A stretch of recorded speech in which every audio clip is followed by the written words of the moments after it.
Bonsoir à tous, bienvenue sur France 24. L'essentiel de l'actualité, c'est tout de suite et on commence avec les titres de ce journal.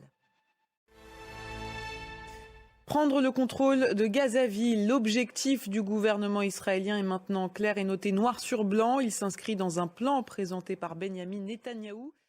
Et à noter qu'une réunion d'urgence sur Gaza est prévue par le Conseil de sécurité de l'ONU demain.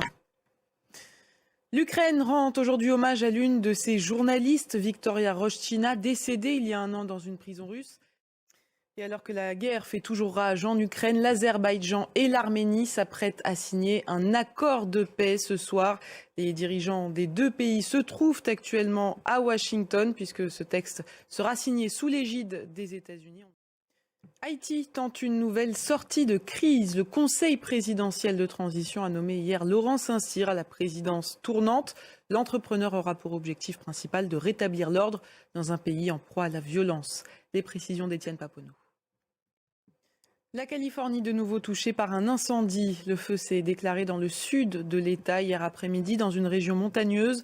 Près de 2000 hectares de végétation ont été ravagés en quelques heures. Les autorités ont ordonné l'évacuation de milliers d'habitants. Maryse Burgot pour France 2. Et dans l'Aude, en France, pour le moment, la météo est favorable. Le feu est fixé. C'est une bonne nouvelle pour les habitants, même si la préfecture appelle toujours à la prudence. Plus d'1 millier de pompiers sont toujours mobilisés. L'origine humaine de l'incendie ne fait plus de doute. Alexandra Allais pour France 2. Et l'Aude fait partie des 28 départements placés ce samedi en vigilance orange canicule par Météo France. C'est la fin de ce journal. Merci de l'avoir suivi. L'information continue sur France 24.